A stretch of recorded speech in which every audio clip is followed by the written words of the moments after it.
So count us in on 5. There you go. And you're live on the intranets, except I don't have Graham. Are you fucking with us again? No, I'm in. Oh, hi there, Internet. How are you? I gotta fix you. That's weird. There's no real fixing Graham. Graham's just always going to be a mess. That's why he has a messy pone. That's what he wants. Not now. a messy pone. I'm like, last time we did this, it was a bit, so I had to check with you. I'm like, is this a bit again? I didn't get that note in the pre-show meeting. Graham, much like myself, your PG County, it's always a hot mess. Yeah. It just always. Yep. Chris also There we PG go. County. He knows what's up. It's Awesome. always a hot mess. It's just it's PG, baby. How do you PG County, attract it's how we all roll. the PG County people? Do you guys like have like a signal or a sign? Oh yeah, We yeah. could sniff each other out. Is that what there it it is? is, There's yeah. a scent. Yeah. We can sniff each We other just out. know. We Good just know. Lord. We love it. We love our Piggy County crew, man. Mel, it's the fucking best. It's PCP is what it is. That's the scent. It's motherfucking dippers, dog. Got that baby powder smell. You know that baby powder smell that covers up heavy drug use. Yeah. Exactly. Come on. We know that smell. Get them Restream fuzz. is Hey, having we've been to issues. Frank's den. We know that smell. Anne Arundel's County's version of PG County. Yes, exactly. The Dirty Bernie. Who was the old guy that was the really, really good dart player for them? Larry Cox. That would just drink like peach schnapps neat. The little Nazi-looking dude. just That's Larry sip, Cox. Yeah, just sip little peach schnapps. Had a neat. mustache. Yep. Okay. Completely clean-shaven head. He was Yep. short, So this skinny. is weird. I know we're out there because I'm looking at us, but my screen's not showing anything. But I've checked us on all the socials, and we're there. We're there, huh? Restream's just not showing me the feed. It looks like it's loading. Yeah. Okay. But Are you comfortable rolling with it, babe? yeah, Or it's okay? it's fine. I'll just keep It looks on the like socials. two little spermies having a fight. I don't know if I'm gonna get chats from people. I don't know. Hey, you know what's not going to be two little spermies not having a fight very soon? What? Your ball sack. Yeah, no It's gonna shit. That was definitely be a not even a case. good transition. I was trying. All right, so are we ready to do a Are fucking you show? saving Hey, I the have, good stuff for I the have show? a question. Yeah. Do you know this?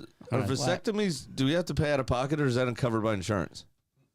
I think it's covered by insurance. Yeah. Sweet. If it's not, $40 for a I can watch specialist? a YouTube, Is that it? watch a YouTube video, stay at the Holiday Inn Express. Yeah, I'm going to get out here and get me bollocks out on your kitchen table. That's exactly what I'm fucking doing. I got a bag of cold peas we can put on your balls after it's all over. I'm good, All thanks. right. They're letting me No know in the chats they fucking can chance. see us. They so can I'm see just us. gonna Okay, assume cool. everything's good. All right. Well, Dope. then, All right. Then let's Bet. go ahead. Let's go ahead and go for it. Hold on here. Yep, I know who I'm coming in with. All right, let's do it, kids. Let's do a show.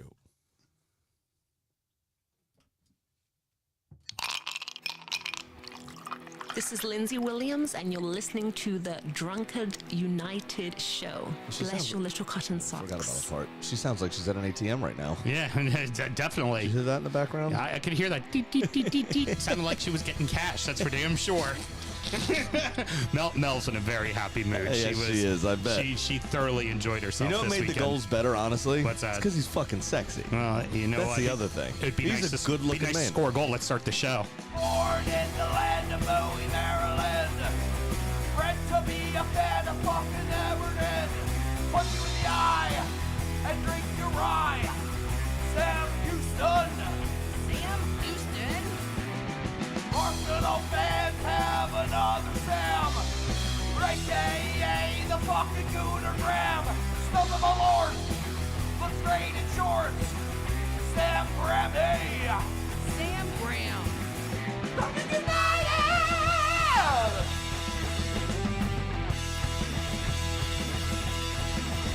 Fucking United!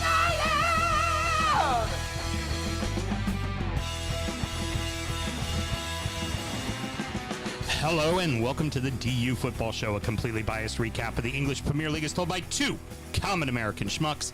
I'm your host, Sam Houston, and across the way from me, busy on the phone with JG Wentworth, my co-host, Mr. Samuel Graham. How you doing, brother? If anybody at JG Wentworth is listening and you'd like to sponsor the show, please reach out at studiohpodcast at gmail.com, please. Yeah, there we go. I'm doing well. We have an induction date Yeah? It's exciting. Okay. The 13th of September. All right. So If she hasn't gone naturally by then. Hiram, And I was get on the ready. phone with my wife, and she's in a great deal of pain. The old hips are starting to spread and all that stuff. Oh, not fun. Yeah, no, not at all. Not fun. Not great. I know you all have already had the previous discussions of there ain't going to be another one. Yep. I have a feeling at some point in time during the delivery, there will be anger and vitriol towards you, and there will just be a, this is never fucking happening again. Yeah, I'm sure. I'm sure there will be. We're recording at the DU Public House just outside the nation's capital. You can check us out on all podcast platforms.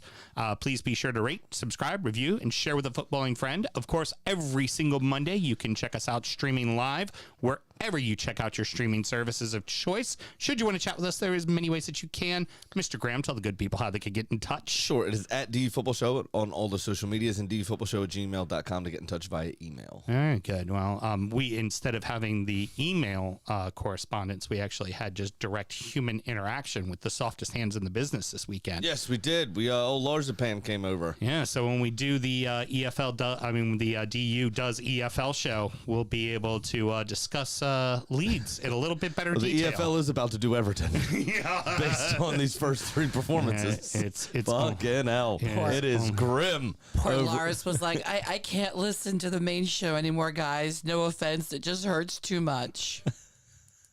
I think Lars was a bit drunk. A little. Can a I little. just stop doing the main show when we go down? Sam and myself both work in the wine and spirit industry and both have a deep, passionate love for all things distilled spirits. So as the red-blooded Americans we are, we vow to have a drink in our hand throughout this show and every single show. Mr. Graham, you finally brought the whiskey you were supposed to bring last week. Yes, I did. I finally remembered it. This is the Bull Run Distilling Company, an American whiskey aged for 15 years, finished in 11 months in sherry casks. This is a single barrel selection for the syndicate, so it is available at both Drug City and Allview if there's any left. And as usual, they picked a motherfucking banger. Yeah, they got some of the best palates in the business. 125.22 proof. That gives you an alcohol content of 62.61% by volume. It'll fuck you up, but it's goddamn delicious. And you said American whiskey, but it is a bourbon mash bill. Yeah. So just bourbon aged In a used cask. oak barrel. Yeah. But honestly, with the sherry barrel, A lot of people need do to be new. Yeah, a lot of people do that just to keep the cost down, especially when they're finishing in sherry or port or what have you. When it's a 15-year-old whiskey. So Because the other thing is nobody fucking drinks sherry and port anymore. So there's Right. a lot of places like Glenfiddich and in the Scotch world and in bourbon that have to buy full fucking barrels just to dump the wine on the side of the distillery so they have a sherry barrel. And those are the ones who have good connects with sherry Correct. and port business, right? Where they can actually, like you look at somebody like Redbreast who flat out works with Latassu, like, they can get those barrels.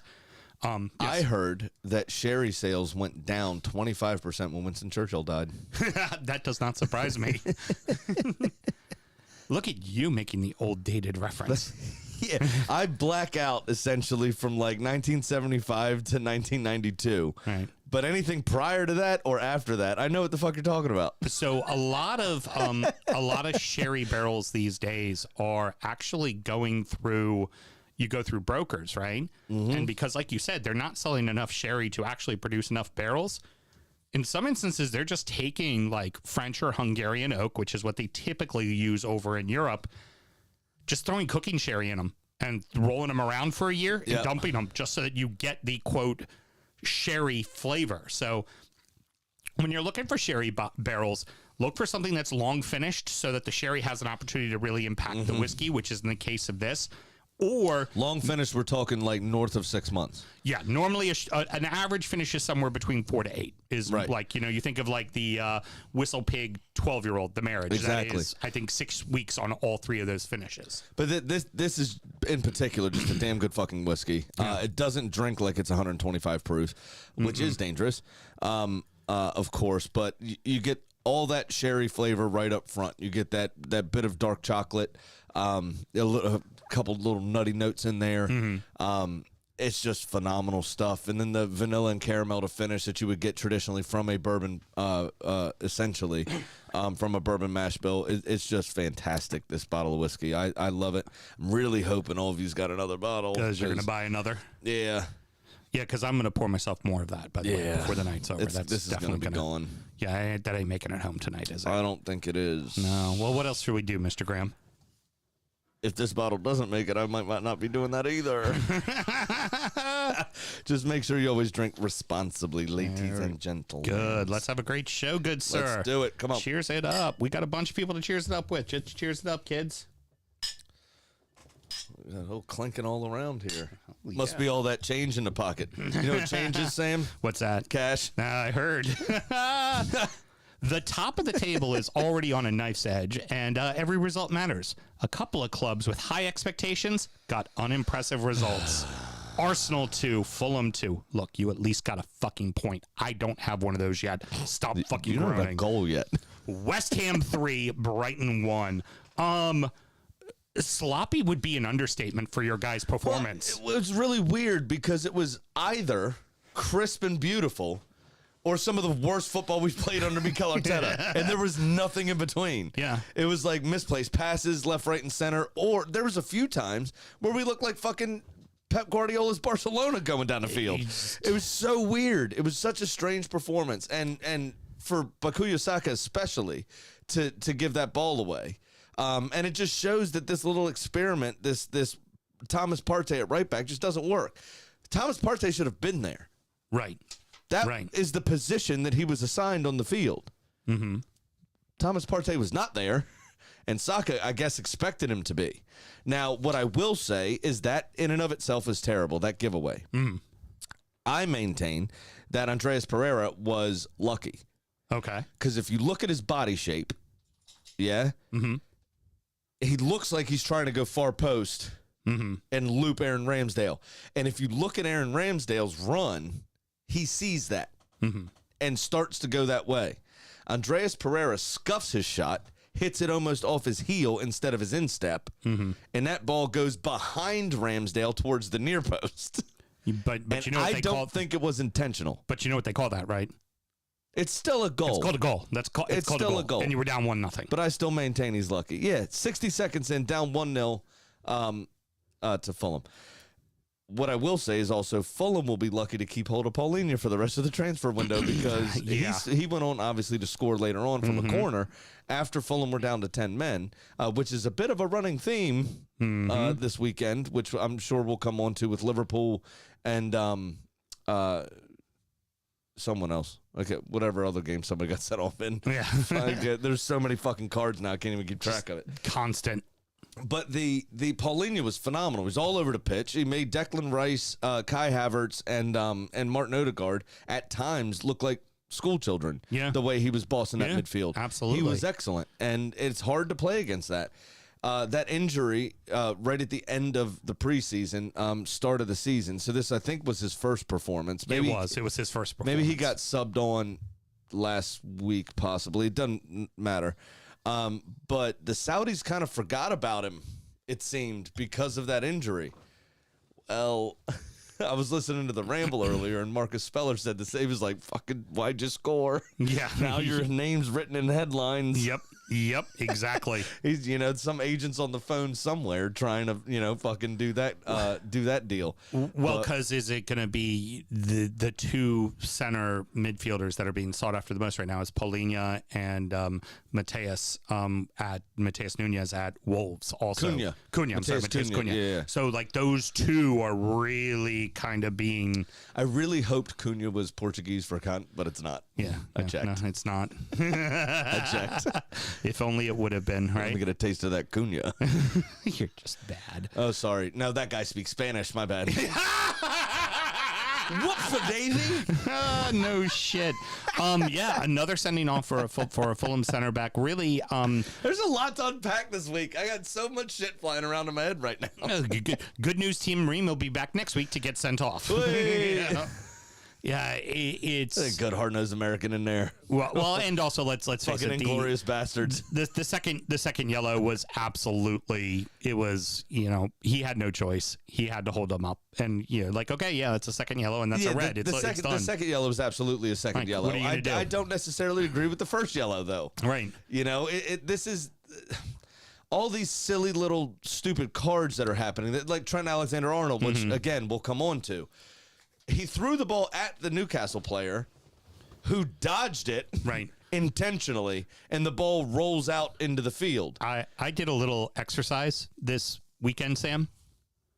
I counted to 8, over 8, probably about 24 times on throw-ins, and went, Are they enforcing it? Tomiyasu got a yellow for that, and I'm looking at it should have been Havertz that got that yellow, because Havertz had the ball for about 12 seconds. I'm sitting there and I'm looking at there's every throw. I'm like, well, you gave Tomiyasu a 1 for delay, But you had. Do we not hand him out in the first half then? Because a delay is a delay no matter what, right? But the stupid thing, the referees are putting themselves in a position to make these decisions that affect fucking games, right? Because Trent Alexander-Arnold in that game, now arguably Anthony Gordon went down soft, right? But that was a professional foul.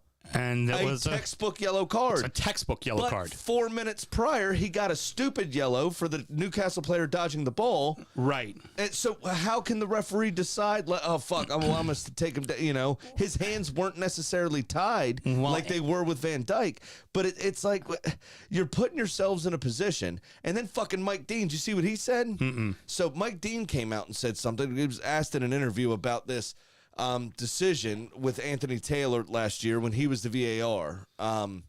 At the end of last season, he said, he'd already had a tough game, so I didn't want to make him walk over to the screen and potentially have to make a decision that changes the game. Wow.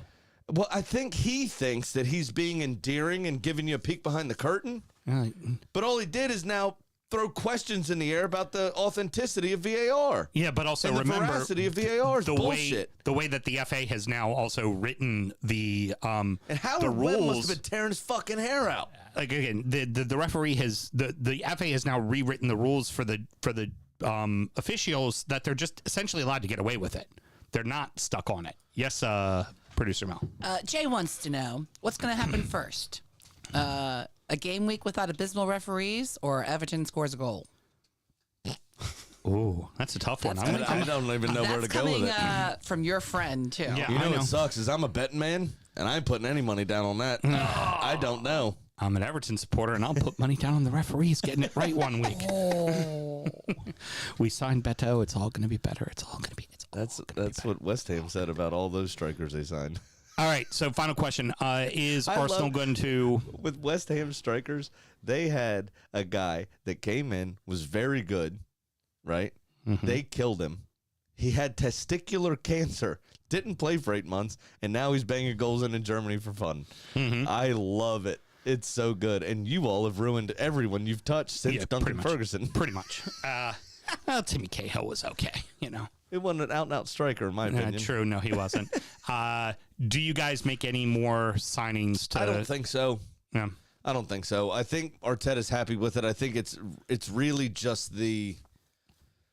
we're in for Beto. Not Beto. It's similar name, but it's a Brazilian kid. In Gremio, maybe? Somebody like that. So that maybe somebody comes through, but I think we're going to end up loaning him out somewhere in Portugal for a year. Right. So I don't think there's going to be any more signings for people that actually will feature this season. Mm-hmm. But I think this experiment of the shape and the personnel is going to quickly end. Yeah. I think Arteta is also kind of getting annoyed by Gabriel Magalhaes. Because he is kind of pushing, it seems, for a move to Saudi. Really? And they're in for him, and it's a fuck ton of money. Right. And a fuck ton of money for him. Ben White can play the middle, but you were better when Ben White played on the outside. That now screws us for the right back position because apparently Pugmole hates Japanese people. is the only thing that can be determined by Tomiyasu's red card last week. Yeah, pretty much. You know. So I think as long as we make it through the window with Gabriel, he'll come back into the fold and steady the ship a bit defensively. And I really don't think we're going to see anybody new coming in necessarily that'll feature this season.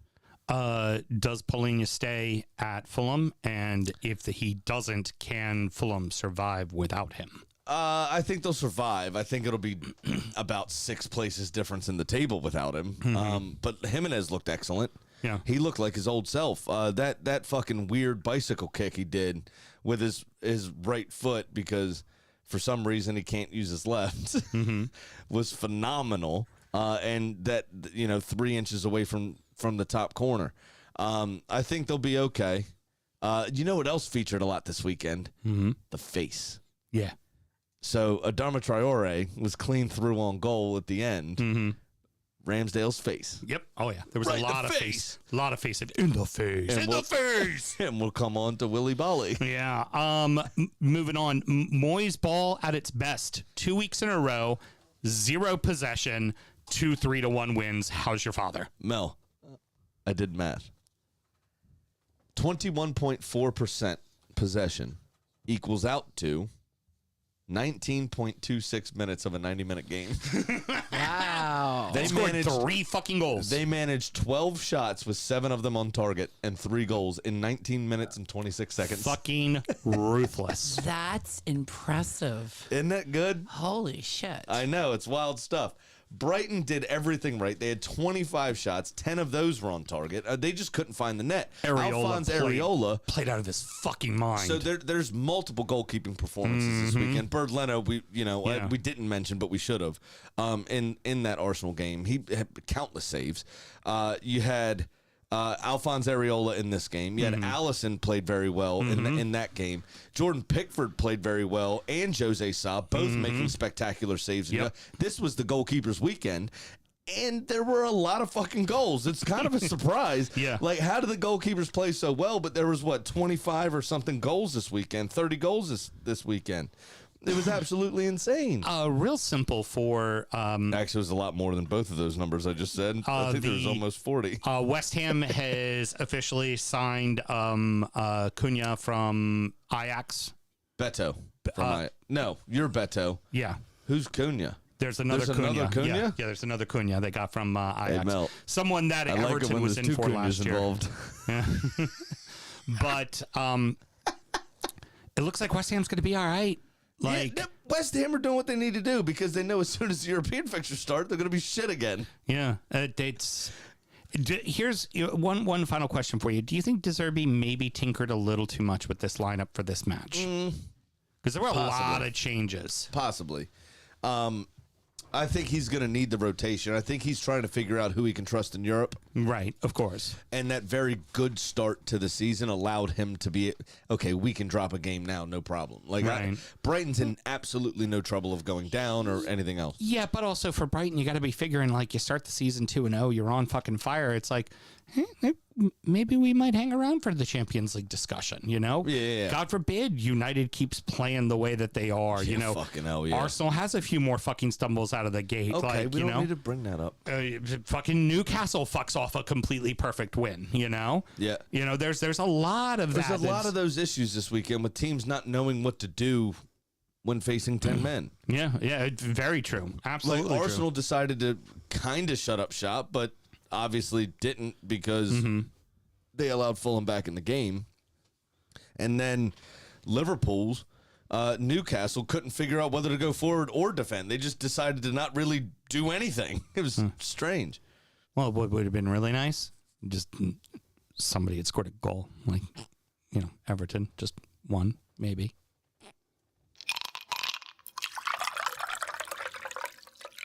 Sunday gave us 3 very interesting matches with 3 very different reasons. Manchester City 2, Sheffield 1, Aston Villa 3, Burnley 1, Liverpool 2, Newcastle 1. Blades made it fucking tough for City, man. They played them tough.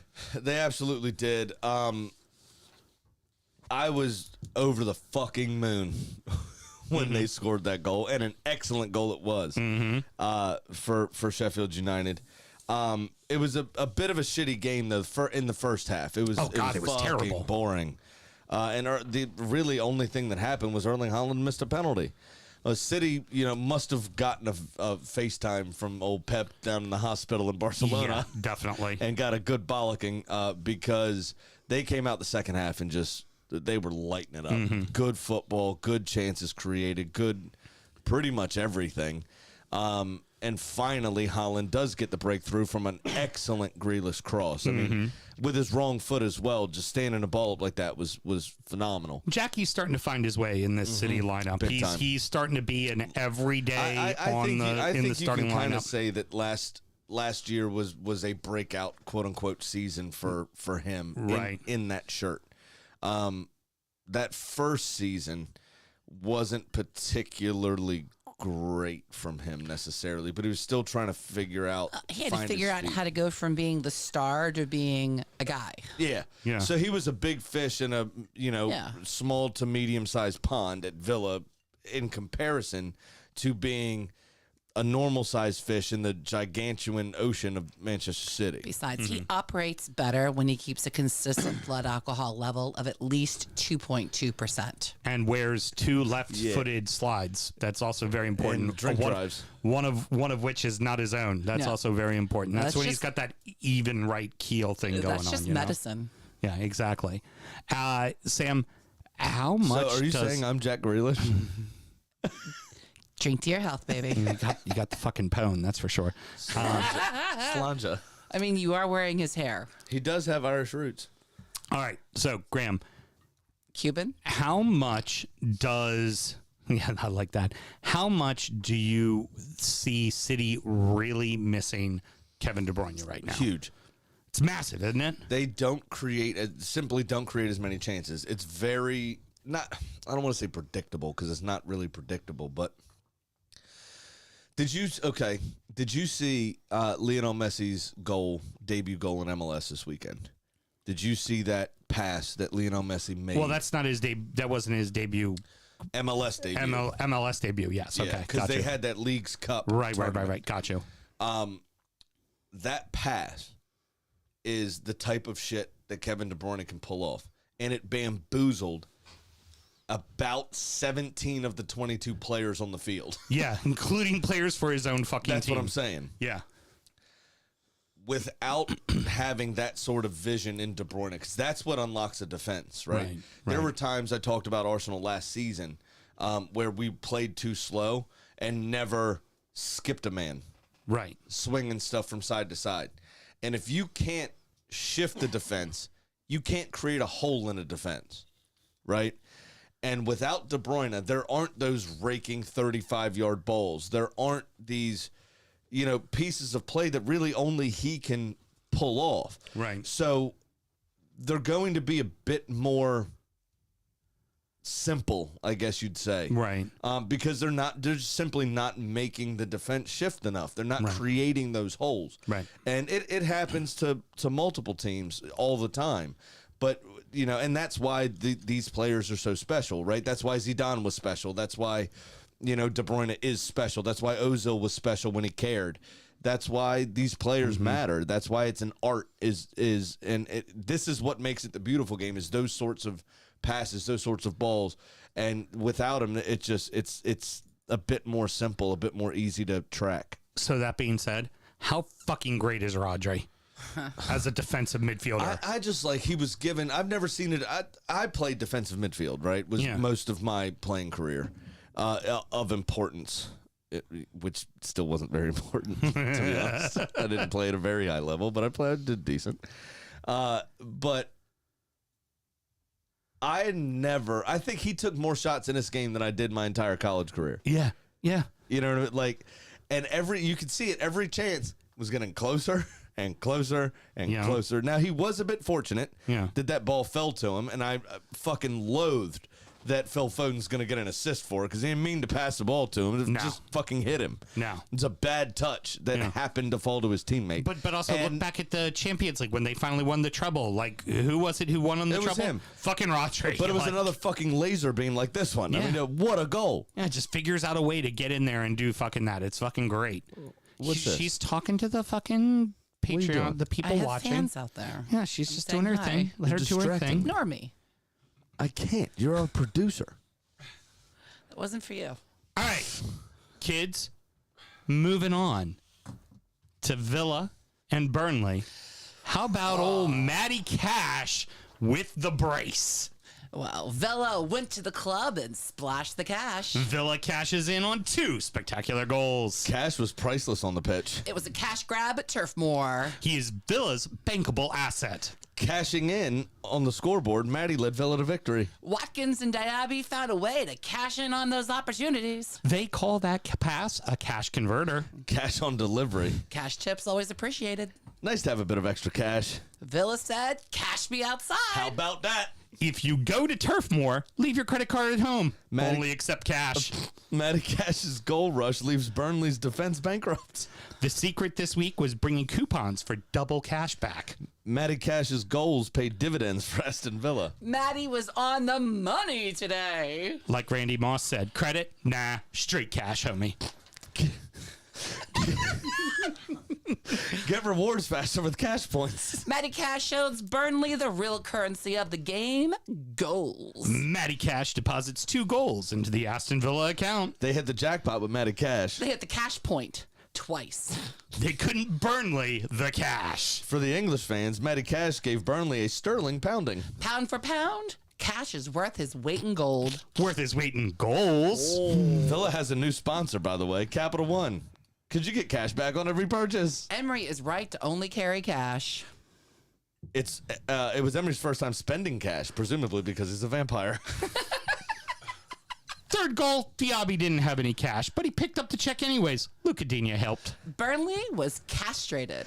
877 cash now. Aston Villa's winning investment, Matty Cash. Sorry, Burnley, we're not talking about you. Moving on. Liverpool and Newcastle. Giving you our best Leonard Kenny that we could. Not too bad, you ladies know? and gents. I am super pleased with that. I got to tell you, and that's what I appreciate about you, producers, Mel. Hey, pull it back there, about 10% there, Squirrely Sam. Your producer's hot. There, I said it. All right, moving on. Oh, good. Scrappy fucking start for Liverpool and Newcastle, huh? Oh, good. I couldn't remember where we were. There we go. Yeah, see, I got you. And we've already talked about it, but they're Trent Alexander-Arnold. The kind of shouldn't have been a yellow card on the first one, but the second one absolutely should have been a yellow card. But it was also a clear foul, and you could see how frustrated he was. He tosses the ball towards a Newcastle player. They just don't touch it, and it ends up rolling all the way back to Dan Burn. Right. But it should have been called a foul. I mean, the referee just isn't doing his job there. Right. And ends up giving him a yellow card for, quote-unquote, throwing the ball away. Well, the Newcastle player had every opportunity to stop it from going past him, and he didn't. Right. And then It was stupid. But then you can't tell me that the ref wasn't influenced by the fact that he had already given him a yellow card Absolutely he on was. that grab. Like, because that grab, fucking yellow card. Second fucking yellow should have been off. It's supposed to be, yeah. But, I mean, arguably, and I do believe this, Anthony Gordon went down very soft. Oh, fuck yeah, he did. He went down very soft. But to the letter of the law, that is a professional foul, and deserving of a yellow. Pound also referred to as cash in the United States. But The United Kingdom. yeah, I'm saying pound in the UK, but known as cash in the United States. You know, just saying, cash, no. dollar. No, I know, honey, he's Polish. Okay, I'm just trying. So, isn't that a ruble? No. That's Russian. Ugh. By the That could way, be bad. Taylor Thompson. Avoid that. Edit that out, please. I'm not. Taylor Thompson wanting to get in on the action. of course he Aston does. Villa earned a lot of goals, cash. Taylor, leave it to the professionals. Get back to your Smash Williams. You are excused. All right, let's keep it rolling. I was trying to find a way to turn corn into cash since he lives in Kansas. Then Who's Can, by the way? Virgil van Dijk sees red, and I was talking with Tupper text about this, and he was like, "Nah, not a red for me, not a red for me." Problem is, yes, Van Dijk got a piece of the ball. The problem was he went completely through the man to get to the ball. It's a definite red card. Yeah, I mean, it was definite last defender. It was definitely a red card. And Isak was he was turning the corner already. He was in control of that ball. Mm-hmm. And Isak's pacey. The ball wasn't overhit. The ball wasn't he had every opportunity to get there. And the letter of the law states it's a red. That is a denial of a clear goal scoring opportunity. And it is don't have to have your fucking foot cocked back. No. Ready to take a shot. No. He was clean through. There was no way any of those other defenders were going to get there. They were all behind the play, worse than Van Dijk was. And Alisson had not yet started coming off his line. Yeah. So there was in all likelihood, it's a goal. In all likelihood, it's a goal. Now, that being said, it was a genuine attempt to play the ball. Had that been about 4 feet further into the box, or 4 feet into the box, rather, it would have been a penalty. It would have been a penalty and a yellow because of double jeopardy. Right. Because it was a genuine attempt to play the ball. However, he took the leg, he cleaned Isak out, and there's no fucking way Alexander Isak was faking or doing anything or diving or nothing. You could see it clean as day. And you know what would send a message? If you really want to stamp out dissent and get rid of these stupid yellow cards every week, give Virgil van Dijk a 5-game ban for the fucking arrogance he showed talking to the referee. Oh, telling him to go fuck himself. Don't fucking touch me. Go fuck yourself was what he said on multiple occasions to both the fourth official and the lead referee. It's absolute fucking garbage. And if the Premier League really wants to stamp this out, if Pugmole really wants to stamp this out, then they're going to fucking... They should ban his fucking ass for 4 or 5 games for the dissent that he showed. Well, the problem is the Dutch, as we've well documented, very literal people. Literal people. Yeah. And also, for 7 years, he's done lots of fouling, has never seen a red, so we finally saw one. He didn't know how to handle himself. You know what's funny is before... 177 games. Yeah. I heard this stat. Apparently it was the 6th time he was sent off in his career. Yeah. But he hasn't been sent off for 7 years. So that means he did a lot of fucking red carding in the... 177. He did a lot of fucking red carding in his youth career, apparently. Now, what is worth mentioning is I did hear as he walked off the field with the fourth official, he went, "It's all fucking Pickford's fault anyways." Get fucked, man. But here's the thing. Second half, here's really a giant problem with Newcastle. They seemed very content to try to see out a 1-0 game. They tried to play slow. They tried to play methodical. But they didn't pack it in at all. They tried to waste time. Like, you have a team that has, we'll loosely call him a defender in Trent Alexander-Arnold, who's on a yellow and escaped a red, and you have their best defender out of the fucking match. Why aren't you going at them? They seem perfectly okay to pass the ball around the back. And you know what? It bit him in the fucking ass because you don't do that kind of shit. Well, as much as I hate Klopp, you don't do that shit to a Jurgen Klopp team. He will make you pay, and he fucking made you pay. Absolutely. And now there were some opportunities. Miguel Almiron should have scored 2. Oh, the one off the post. The one off the post, a unlucky. fucking phenomenal run, by the way. And at pace to compose himself, to even get it relatively close to on frame was phenomenal. 2 inches makes a difference. I know that's what you typically tell yourself every week when you lay down with your wife. 2 inches makes a difference. I'm a real boy. Oh, that's funny. You think I care. That's funny. He thinks it's every week. Then the volley, the ferocity that he hit that fucking volley with. That ball would have ripped a hole in the fucking net. And this is why you pay money for a goalkeeper, goddammit. This is why. Because you could have a Ben Foster, and he's good, and everything's great, and he sees 150 chances a game and everything else. It is harder to stay mentally strong and switched on when you're not doing a ton. That's why Ederson. That's why Alisson. That's why... David Seaman of, back in the day, or Crazy Jens could get away with what he got away with. Neville fucking Southall. Because they didn't have to, they were able to stay fucking focused the entire game, not seeing a chance against them, and then pull that fucking save off. See one. Out of nowhere. One ball and make that save. And it's inevitably, because the other team doesn't have the ball, because you're a better team than the other team, that is normally a very good chance for that team because it actually came to this situation, right? It had to be good enough to cut through you. And that shot was a fucking bullet. And Allison not only saved it, right? He got his paws to it, put it onto the bar. But after he landed, had the wherewithal to sit halfway up and claw it out for a corner to not have his defender in a situation for a potential own goal. Phenomenal. Fucking phenomenal save.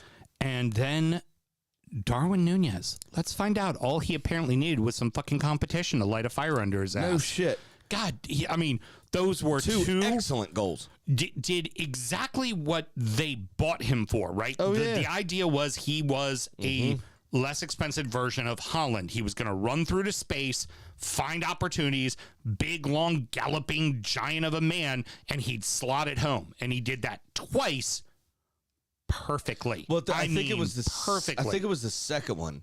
He almost controlled it too perfectly. The ball nestled so nicely onto his foot, it almost ended up fucking behind him. Yeah, no shit. But he was able to recuperate, get his shit together, and the strike was just inch fucking perfect. Yeah. I mean, Nick Pope read it and still couldn't get to it. It was excellent. I've been in this situation before, you and I, where you just knew you did everything right, and you just turn around, you look at your team, and you go, really? Like, Nick Pope had every right to look at his team and go, a 10-man side. That's what the fuck do you expect me to do? You know what I want to say?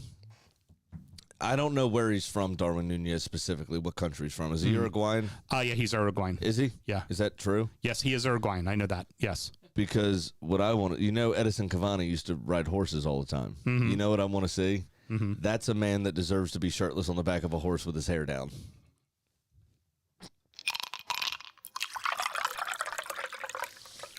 Rounding out the rest of the league, and so that happened. Sometimes, Graham, you say perfect things, and that's where it needs to end. That's the moment. We leave it there. Chelsea 3, Luton 0, Spurs 2, Bournemouth 0, Brentford 1, Palace 1, Man U 3, Forest 2, Wolverhampton 1, Everton 0.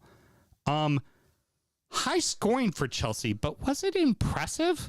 I mean, not really, obviously. It was impressive that they played you could tell there was a much more coherent plan to their style of play than there was in the previous couple of weeks. They're young. There's going to be inconsistencies. There are going to be issues. But Raheem Sterling, the one big positive is Raheem Sterling looked like the Raheem Sterling of old. What a goal. That was a great goal. That was a great goal. You and I were talking about this on just texting one another. Obviously, there's still, 35 more games to go. There's a whole season ahead of you. But if Sterling keeps doing what Sterling is doing right now for the consistency of 30, we are talking about a guy who's going to be in the discussion for top goal scorer. And we're talking about a guy who's going to get votes for being player of the year. Like, that simple. Like, he's really looked that impressive. I don't remember him ever looking this impressive for Liverpool or for City. I think he's looked absolutely ridiculous. There was a stretch for City where he was unplayable. But this is looking a lot like that now. That was the maziness of the run, the way he sliced through the defense and just slotted it look home. Like absolute fucking school children. It was brilliant. And it was again Luton's doing what they did in their first match, which is it's an FA Cup third round. We're going to put 11 behind the ball. We dare you to score on us. And he went, great, I'll dribble through 5 of you and score on you then. Now, how do you like that? Do you remember The Land Before Time? Yes. That movie. Yes. The Ducky. That was a little dinosaur? Yeah. Okay. But she had like the multiple folds on her face. She was like kind of the sort of maybe Aqua one a little bit, but also walked on land. Nicholas Jackson looks like that. I don't even know what to do with that. Google it because it's funny. He finally got his first goal, and I don't know what it is. Ben White's doing it for Arsenal. Nicholas Jackson's doing it. Somebody else is doing it as well in the league that I can't properly think of at the moment. But they're rolling their shorts up instead of from the top, like they're a middle school girl in gym class. Right. They're folding the front of their pant leg into their slides. Yeah, you're new. And it's weird. Hey, Mel, you're Italian guy, the guy you all just signed, the one that's like all thighs. He should be doing that little bit, fucking folding up the shorts into his slides. It's weird. He likes to wear shorts in training, and I am here for it. Yeah, we were discussing that the other day. I heard he got him from the team scoring and paid cash. Yeah, well, his nickname is the Thigh Master, and they didn't buy that on credit. All right, moving on. Forward players finally scoring for Tottenham. How about that? Yeah, Kulusevski got a good goal. And I Madison. forgot who the other one. Oh, it was James Madison. Yeah. Yeah, who, the most deserving player in Tottenham's team for a goal. The way he's been playing the first few weeks, there was a lot of servicemen turning provider. We didn't talk about it in West Ham, but James Ward-Prowse opened his account as well. Yep. Who on his debut had 3 assists, and then last week had another one or whatever it was. You know. By the way, just a reminder, Smokey thought it was a shit signing. 2 goals. I know he did. 2 James goals and Ward assist set piece already. is what he said. Yeah. Fucking hell. You can never be happy. No. Well, here's the thing. When he's not happy, West Ham ends up playing well. When he's optimistic, they end up almost getting relegated, but they win a European title. So that's how it works out for Smokey. It's exactly how it works out for Smokey. A little bit of reverse psychology. Yeah, there, I probably. guess. Yeah. But yeah, so this was the weekend where, servicemen turned scorers. Yeah, And it was Madison. Yep, Yeah. it was excellent. And his goal was very good as well, to be honest with you. And you know what? One, you can't find your notes. You're I looking didn't for even them. take notes on the Tottenham game. All right, I can say the I didn't following. even write it down. Nothing. I didn't. Oh, there it is. Spurs was lowercase, so I didn't see it. Heard. It was though. However, I think Postecoglou's kind of philosophy is being slowly implemented, but it is being implemented. I think this game was a bit more closely contested than Spurs would have liked it to be. Yeah. Burnley was, not Burnley, or Bournemouth rather, was excellent, actually. Yeah. On the break, they created a fair few chances for themselves. Another goalkeeper that did a couple of decent saves in this game as well. But ultimately was relatively comfortable for Tottenham. You're talking about Bournemouth, but I just want to remind you. I keep saying Burnley. Burnley was earlier. Burnley, the problem for Burnley this weekend, saying Burnley. Their pockets were bare. They didn't have any cash. So just how it worked out for them. Bournemouth. Apparently, they did have some bricks. Bournemouth, I am a little concerned about. Bricks is drugs that hasn't been turned into cash yet. For those of you not from PG County. There we go. Now, like I said, the Bournemouth, I'm still not fully sold on yet. They've gotten a draw, but it just doesn't feel right yet. Maybe Tyler Adams kind of puts that all together. I think he will for them, but dig yourself enough of a hole, it's going to be hard to get out of. Well, I feel so. Look at Sheffield United's performance, and little peek behind the curtain. I have Mr. Heckingbottom getting fired first. Yeah, that's fair. The reason is, I think Sheffield United, having recently been in the league, have more of an expectation of staying than the other two clubs. Yeah, then Luton. The reason I say that is Luton, obviously. This is the first time here in over 20 years, right. 40 years or whatever it is. And Burnley, as long as they keep playing their style and they look okay doing it, I think Company's perfectly safe. But I don't think there's any reason to get rid of them. Even if they went right back down, I don't think you get rid of Company. I don't think they can attract anyone better than Company is the other thing. I think he's the best option for them currently. He's building a program. What that program does this year means fuck all. And he's building a program. And until Pep leaves, I don't think anybody else is going to want him. No, exactly. I tend to agree. That's why I went with Sheffield United. Yeah. But this Bournemouth performance looked a bit more cohesive. It looked a bit more, I think they are going to be safe. Mm-hmm. And I think there's to agree. enough shit teams in the Premier League, Everton included, Yeah, Wolves included. yes. I feel, actually, honestly, do feel bad saying it. But Wolves, Everton. Yeah, we'll get to them in a second anyways. But you're looking at some of these sides, and Luton, I think are the three going down. We're going to talk about that later. Anyways, great point for Palace. Considering you're at Brentford, Brentford's really looked good, impressive for the first couple of matches. Like, that was a nice fucking point for Palace. But let's not overlook. They had chances to win the game as well. That goal from fucking Kevin Schade. Schade was fucking phenomenal. What a rip. What an absolute rip. Hey, Mel, who's out there throwing shade at Palace? Yeah, that's his last name. Absolutely fantastic strike. It only works with cash. It doesn't. That's not true. There are other puns. Mel's dad jokes stronger than Graham's dad jokes. Y'all had been abusing the Wang for how many months now? It was my first time spending cash. Mine's been about 3 months because my wife's pregnant and she hasn't really even looked at me. We only abuse the Wang when the Wang is on the pitch, and the Wang was on the pitch this weekend. That is for damn sure. Yeah, see what I'm saying? Yeah. He looks just like the motherfucker. Put that on the socials. Show Sam that. No, we got to keep it going. But for Palace, like, these are exactly the games you want to go get a fucking point. Like, this is what will keep you up. Yeah, 100%. This is what will make you comfortably safe, which is exactly what Palace needs right now. Listen, you want a very quick. Gonna need more cups if we. I gotcha. Go ahead. Have them. Keep it going. You want a real quick peek into injury time where we review our beers, and I did this on purpose. Mm-hmm. Okay. This is a beer. There you go, Sammy. Let's just go ahead and talk about this one now. Okay. Real quick, if we could, because it's called Dr. Nocturnal, and the fucking lead thing on it is an owl. Roy the boy. For Roy the boy. Roy the boy getting his motherfucking point on the road at Brentford, how excellent that was. Mm-hmm. And so here you can see, bang, there he is. So what is it? It's called a Midnight IPA, which I don't think really means anything. Doesn't mean a damn thing because there's nothing P about that I. But it's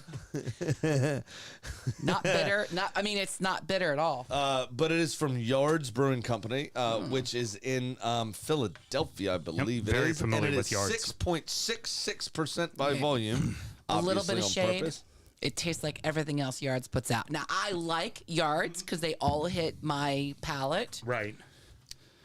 But it's just like the tavern. You're an old colonial style beer kind of girl, and that's what Yards cranks out. But it does taste a lot like everything else I do. It is kind of smoky on the back end. Very smoky, like very nutty. The malt is turned up really high, and there's no there's no bitterness to it. Yeah, I like it though. Very good. And I didn't even care what it could have been. Fucking piss water. Seeing that owl on the can and Roy the boy's performance here in this game, as I'm buying this no matter what. Doesn't matter what it is. Boomtown. Speaking of an unimpressive performance, Man U, they got the win, but you're still going, really? Man, there's no way.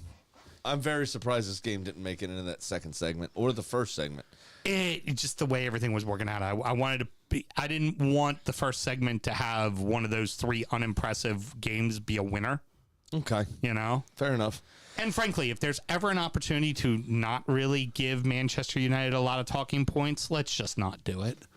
Yeah, they were shit to start, obviously. One of their corners ended up in an Owen Yee goal, which was phenomenal. Great job by him. How little Marcus Rashford has ever had to defend his entire life, because he tracked him the entire way, and then when he kind of steadied himself to shoot, Rashford was like, "Oh, do I stop two now?"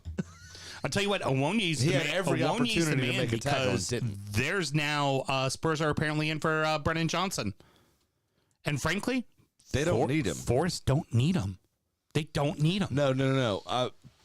No, they don't. I'd say that Spurs don't need him. I think Spurs just want to buy a guy to take him away from somebody else. But also for Forest, if it's a chance to make some money, Spurs doesn't do that shit. But for That's Forest, a Chelsea move. Okay, but for Forest, if there's an opportunity to make money off of a young, talented star, and you don't necessarily need him, and you're not going to be able to find a real place for him on the team, because he's not an out-and-out winger. He's more of a play in a 2 type striker. And let's face it, Brennan Johnson? Yeah, he could also play a 10. Yeah, but you have James Madison now. Well, I'm just saying for Forest, I don't think they need him. I don't think, as long as Awoniyi's healthy. I mean, obviously. Well, yeah, knock on wood. That's the big thing. But he was healthy all of last year, and he's finding goals. I think Awoniyi's a 15-goal scorer. When your name is Al-Mani, you have to worry. Yeah, Al-Mani, very good. I mean, this show is so punny. Yeah, so punny. If you haven't fucking figured it out yet, get on board. Let's go ahead. Mel. Punny. Let's go ahead and talk about it. Everton. Talk about what? Everton Is dog shit. Giving up already? They do it. Seems like it. They do it again, just like they did with Fulham at home. Dominate the game for the most part. Yes, Pickford had to make one big save, but for the most part, it was all fucking Everton, just like the Fulham match. And what happened? Late fucking goal, and Everton find themselves with no points. Correct. You want to talk about the game of inches? God forbid they don't get scored on in either one of those matches, right? And they end up with draws. Yeah, they're at 0-2 and 1, but with 2 points, you're like, it's dice ball. They're doing what they're supposed to do. Yeah, they need to get some goals, but the way they lose both of those, first to Fulham, on Fulham's first shot on target, and then against Wolves, the substitute brought in to essentially just stay up top and bring down long balls, right? That's why they brought him in. It was very clear. You could tell Gary O'Neill was going for the point. And Everton fall asleep for 1 second. Boom, goal, 1-0. But over. A couple phenomenal saves from Pickford again. Mm-hmm. And Braithwaite looks like a fucking G. Thank God. Now, he's young. He's going to make mistakes. He's not... I know Everton fans love to overreact and assume that he's going to be the next coming of Christ and that everything is going to be fucking saved. But... It says a lot about your club. You think that of a defender. That's how we fucking are, man. Especially... since Arsenal have Jesus up front. Yes. Yeah, well, you have 3 fucking Jesuses on your team, don't you? We have 3 Gabriels. Okay, 3 Gabriels. One of them happens to be Jesus. Yes, very good. So we got 1 Jesus and 2 archangels. Yeah. So I mean, wouldn't expect you to know that. not as good as 2 pair, but... Yeah. Oh, for fuck's sake. But... Get out. Just get out. For Everton, and it's like...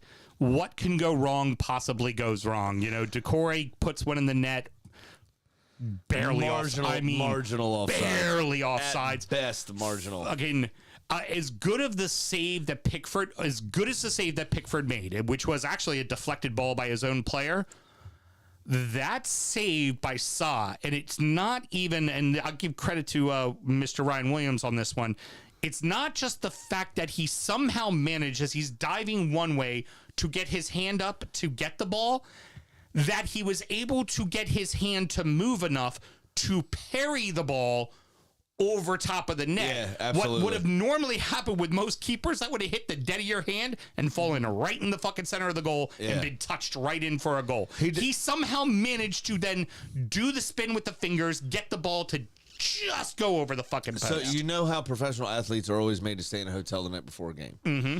They do that because they say that it takes about 48 hours to recover your core strength after you come. Mm-hmm. Yeah. They do this for everyone except goalkeepers. Wank away, you need some strong forearms. And he obviously had the forearm strength. But you know what? Somebody get this guy a stress ball. It was fantastic. Okay, well that tells you why I was such a good goalie. Timmy O is watching. He this is says, good. cash in on all the puns, and you can bet-o the goals will come. That a boy. Who's that? Timmy O. In Upside Down Land? Yeah, he's in Upside Down Land. Good It's morning. in the morning. It's Good tomorrow. morning, eh? No, that's Canadian. No, A is Canadian. Yeah, you're having a little trouble Shit. there. You're mixing up your lettered Kenny with your Landowner. I don't know what to do. You know, you're having a little troubles there. No, Hey, don't die today. There's a lot of animals there that could do that. Here's something. First and foremost, for Wolves, you did exactly what you needed to do. Smash and grab. You got 3 points. You're not in the bottom anymore. That's what you needed, especially the way that the second game went for you, where you really got worked by Brighton. You got what you needed. Now for Everton, the sad part is, look at all the stats, like goals created, progressive passes, all that shit, right? You look at the last 2 years, everything was basically under Lampard and under Dyche was 17th place or lower in all creative categories. This season, everything's in the top 10. Problem is, if you don't score a fucking goal, you can't win a fucking game, right? Hey, but when Calvert-Lewin's cheek is better, you'll be just fine. It's Beto now. We're putting it all in on Beto. It's better now. We're betting on it's Beto. Beto now. That's what he says. It's Beto now. I will say I did pour That's myself. the saddest of the puns. I poured myself a little bit of extra here by You're accident. going to finish the bottle anyways, sooner than later. Yeah, You can't. It's allocated now. it's got my name written all over it. Well, good thing we already have a backup bottle for the rest of this season. For y'all. Well, You don't lose that much. yeah. I took 2 shots last year. You'll bottle it soon enough. It's okay. And I just want to say what I have currently right here. Stop. I can't. And I think it's fitting that we use this shot glass today because it's the Newcastle shot glass. And I think any Newcastle supporter would also say that they kind of deserve the old Malort this week too. Oh, they fucking bottled it. Because that second half performance was like Malort. Like bitter and then like a bile taste left in your throat after it was over. After Darwin Nunez came in it. Up the fucking Tofeves, and I will tell you the following. What you will not see me fucking do is write my team in the bottom in the relegation because my team's going to fucking survive. Your team was 0-2 a couple of seasons ago. So fuck all of you. Keep the jokes coming, dicks. Yeah, we will. Did you see the elevator one? No problem. I didn't. Oh, they're in an elevator, and he goes, the guy goes, "Hey, what's Everton going to do this season?" And the elevator goes, Going down. I did see that, actually. You're right. Brilliant. You guys brilliant. suck. Sure money. Man, I got fucking Arsenal, and that's what my loser ticket says today to the... Come join the club, the Dort Spirek Cup of Losers. I'm joining the club, but I'm still up. Thank you very much. $214 because I only lost $100. So I will come back to my bet as usual, and let's hear what you got going on, Mr. Houston. All right, so mine says seriously couldn't score one more. He was City complaining win about that all check. day. Holland, check. Over 3.5 goals, nope. And I'm down $200. Big Sam's Lock of the Week. You know what? 100% of the time, Mel is late on that fucking sound cue. And you know all what? the time. And you know what? 13.2% of the time, Holland misses a penalty, and you would have hit your bet had he not carooned it off the post. Just fucking kills me. But that's okay. Big Sam's Lock of the Week is going to get me straight. I'm going back to the City well. But this time... Careful. I've heard there's fucking rats in it. Bring some chlorine.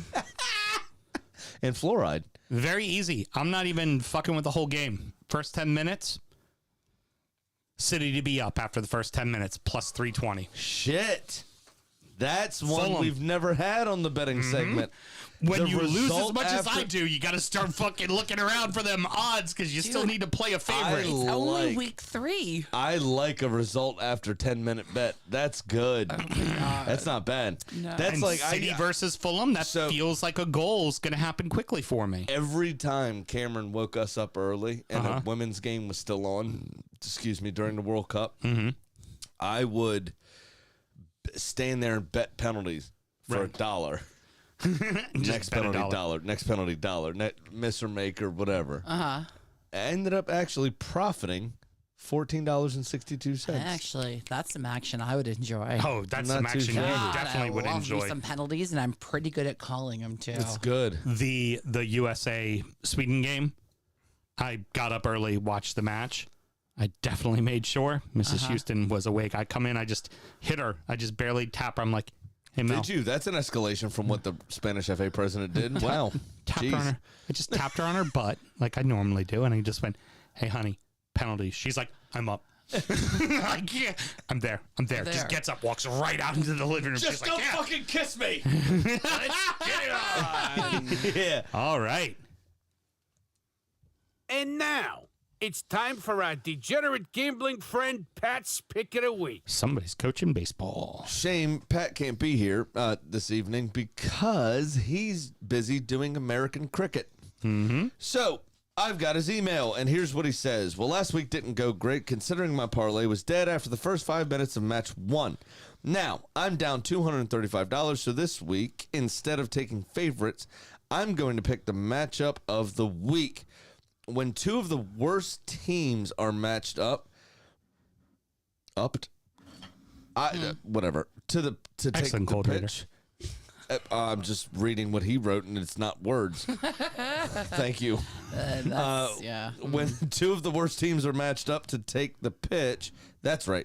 Everton takes on Sheffield United. Oh, I thought he was talking about last weekend again when Everton played Wolves. And this game is going to be... There's going to be a consistent thread. It's called Everton. Scorcher, he says. A fucking scorcher. A barn burner, if you will. If you like 0-0 scores... Safe bet. So, I'm going to take $100 on the draw at plus 220 and 150 on the under at minus 250 because I think no one will continue to score for these 2 teams. You guys have a great week, and I'll be talking to you next Monday. Lovely. So he's betting a total of $250, which is more than he is currently down, and that could potentially be over Dublin. Well, I just like the fact that... Like Ryanair. I like that he's going to go into his full degenerate gambler right at the start of the season. So he's are like, you. I'm down. I'm over betting. So are you. I'm just betting $100. He likes to bet. It's not even Labor Day weekend, and you're both panicking. Yeah. Like I said, I'm going for some sensible shit. I lost this past week, but I won the week before, so I'm still up $214. I have nothing taken but favorites, by the way, so far. I have taken a 3-game parlay. I've got West Ham over Luton, shoe in. Yeah. City over Fulham. As long as Paulina's in Saudi, we'll be fine there. And then Brentford over Bournemouth. Excuse me, for $100, which will pay me out $241. Very good. Very good. Well, not too shabby. You know who's consistent with the money? Who's that? The fucking chicken. I thought it was saying Matty Cash. Tim Olson says, that's a bass, Beto. I hope I gave that reading justice. Even Kitty didn't expect Nunez to score a brace off the bench and missed her bet, and she sits at 1-1. So this week, I gave her West Ham traveling to Luton Town for their first Premier League game at Kenilworth Road. Now, Kitty quickly showed me a YouTube video of John Cleese and a fish called Wanda. Okay. And, well, wouldn't you know it? A Kitty was in the trailer, dude. Yeah. Apparently, this was really early in Kitty's acting career. World-renowned actress, Kitty the Chicken. I mean, from way back. I mean, this was, what, 80s? Yeah. I mean, Kitty's been around for a minute. She's old. She's an old soul. And so, apparently, she was breaking in as an extra, and her and John became very close friends. Okay. And I know that Kitty knows that John is a huge Iron supporter. And so clearly, that was a very long road to say she is picking West Ham to beat Luton. It's not, the ghostwriter doesn't just write down the thoughts of Kitty. The ghostwriter also writes down thoughts to make it tough on somebody to read it. I you know what? I right now am the best cold reader on this show. Well, how about that? Excuse me. Yeah, we I all just did a damn good job reading Pat's email. Did you know? Yes. Did you? Yeah, because I can read the English language. He sent me something that wasn't the English language. Gamble legally and responsibly. All right. I got nothing. Like, there's no sound cue to hit. We've established that there's no sound would cue. Be better with less F words. No, it wouldn't be. It's perfectly fine with the F words. Also, too fucking bad. We got some cuts. And I was already transitioning, and she's like, I don't know what to do with my hands. Like, for once, when she doesn't need to hit a button, she's like, must hit buttons, all of them. Jesus Christ. Yeah, I did that whole reverb thing purposely. That's for you to fuck with in post. Didn't bring to the game not just the basics of football, I believe the basics of life. Yeah, that would be Everton. Heard. All right, Mr. Graham, any parting words? Cheese is cheese and bread is bread. No, it's Like bread. we say in Portugal, bread is bread and cheese is cheese. You know it Fucking is. backwards. It I absolutely apologize. is. Anyway, all right, yeah. So, this is a tough one. Who do we start with? We're gonna start with a heartfelt one. Okay. First, not a cunt, just part of my closing words. Okay. Okay. Actually, Bob Barker died. Mm. Massive part of my childhood. Price is wrong, Bob. That was the Price best. is wrong, bitch, is what he said. Okay, heard. Actually, I think. But it got me a little bit. I don't normally mourn celebrity deaths, but this was me on my grandfather's knee every summer. You know, in the summer break when we used to watch me and my brother.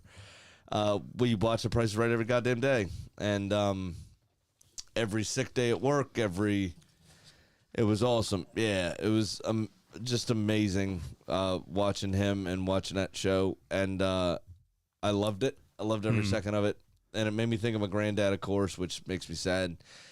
And then I saw a meme, and that's when I started to cry a little. Was it the one I sent you? That he was 99, essentially 0.7 years old. Yeah, the closest to 100 The without closest going to over. 100 he could get without going over. God, And I that's beautiful. You're like, God damn you, Bob! You fucker! Also, You know he was giggling the whole way to heaven. also beat my grandfather, who was 96. So my grandfather wouldn't have been in the showcase anymore. Motherfucker. So that was very sad. I like Bob, the Bob meme. beat out your grandpa in the showcase showdown for what God. I'm There's a meme of dogs with their testicles intact running away, and like just Bob Barker with a pair of scissors in the corner. That's pretty good. That is pretty good. Spay and neuter your pets, everyone. 100%. So that was sad. So now let's get on to the absolute fucking twat waffle. That is Luis Rubiales, the president of the Spanish FA. And his mom. Who I'm sure she's old as dirt and doesn't know really what's going on. Hey, everybody! Thoughts and prayers. She's on a hunger strike now in a church. Okay, Until we stop bullying her son. you know, because clearly he's dealt with bullying his whole life. I'm sure she has no idea what's happening and is just defending her son. I'm sure she has no fucking clue what's going on. That because when Spain lifted the World Cup trophy for our lady friends, Mr. Rubiales got a... Oh, fuck! That was not consensual, Con. Hey, I'm going to call Russ. But I will forget that you forgot to grab your dick first. You Because that's what he did right when the final whistle happened, was stand up and give it the old fucking Michael Jackson. And then... I mean, dude, you didn't win the Golden Glove. Simmer down. Then he didn't even play, Mel, which is a shame. Also didn't pick the team. So what Forcibly did kissed, he do? Forcibly kissed on the lips. One. This wasn't for everybody that hasn't really seen anything. Just to set the scene. I don't know how that's possible. This wasn't the European kind of. Mwah, mwah. This wasn't that thing. This was he grabbed kissed this by the woman face. on her lips while grabbing her face, and she did not consent. Has come out as saying that it was not consensual. It was inappropriate to the 10th degree, easily. Now his mother is on a hunger strike, locked herself inside of a church because she doesn't understand why everybody's mad at her son and vilifying her son. People are threatening to sue her for. And he came out and said a lot of kind of nefarious things during a press conference recently, where he paraded 7, I think it was, women that worked at the Spanish FA that support him to sit in the front row of this press conference and show how he, isn't. I'll say something. If FIFA has to get involved in a sexism case, right?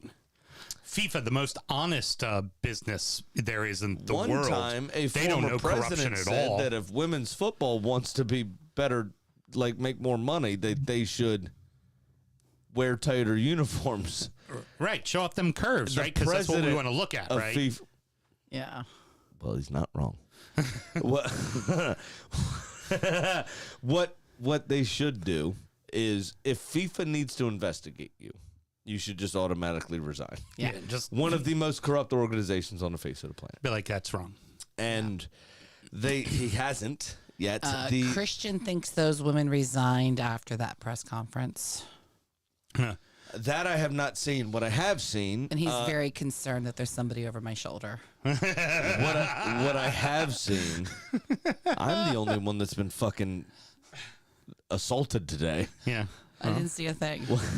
Graham, Rubiales Jr. Hey, Graham, you weren't assaulted.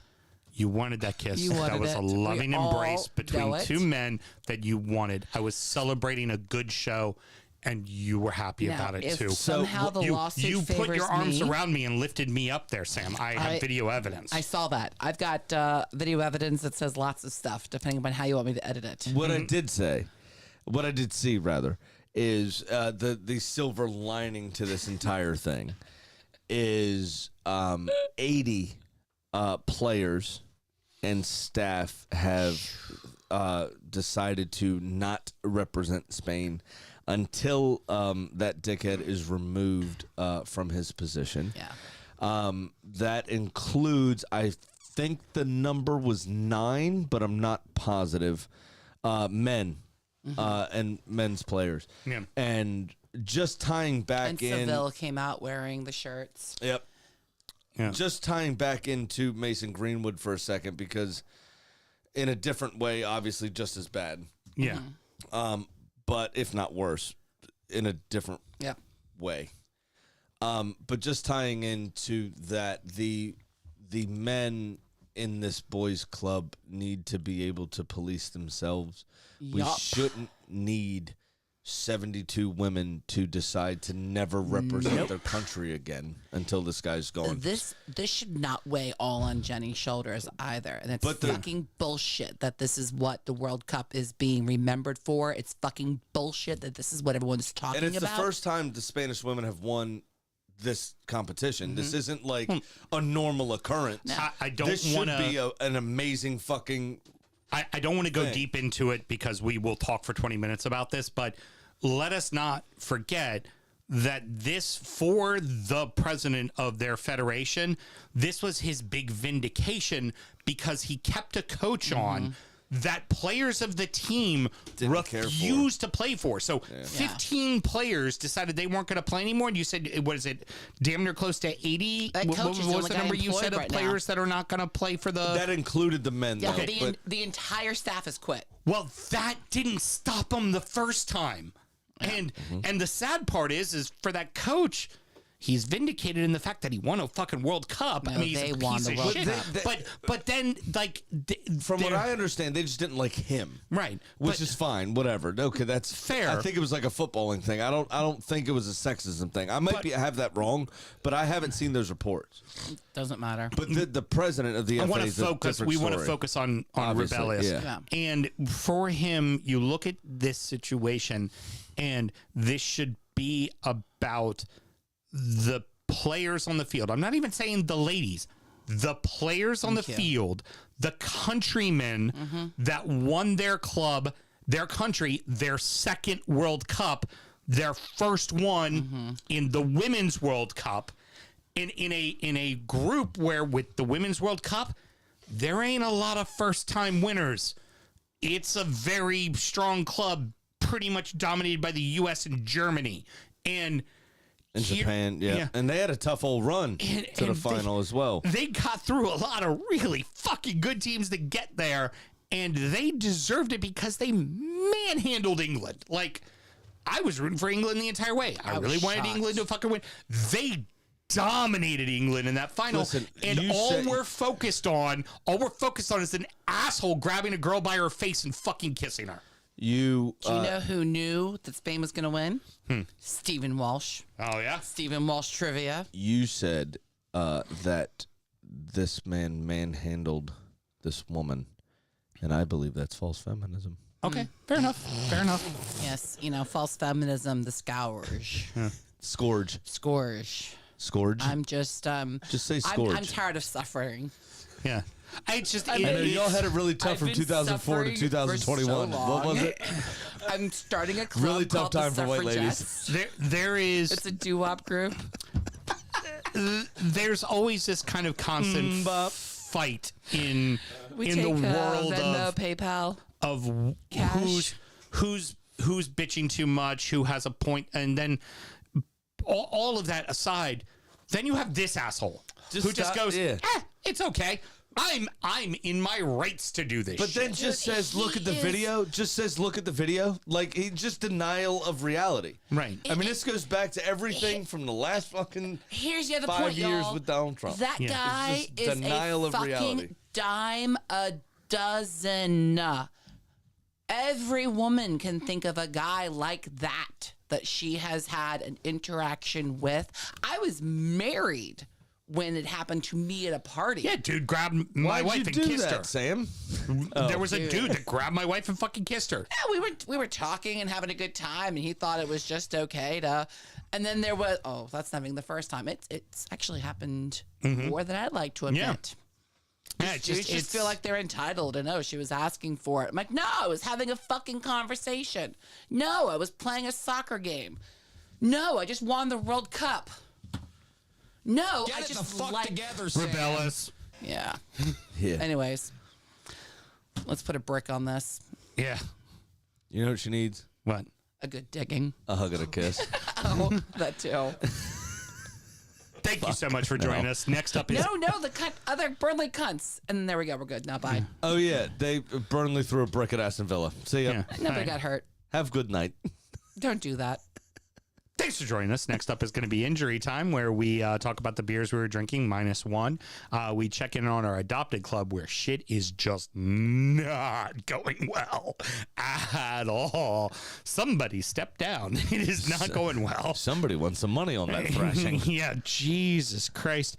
And we go ahead and preview the weekend's matches, and we talk about fantasy, where somebody at the top lost by a point. Whew, what a humdinger. Yeah. And should somebody want to find Certainly Injury did. Time, how do they go about doing that, Mr. Graham? It's very easy. Patreon.com/DUFootballShow. Just sign up today. One beautiful, glorious $5 tier, and I'll give you a motherfucking kiss if you do. Consensually. Be sure to check out the DU Drip Shack as well if you'd like to support the show in other ways. We've got lots of fun stuff, pint glasses, shirts, all kinds of cool shit to check out. And until next week, everybody. Don't be a cunt.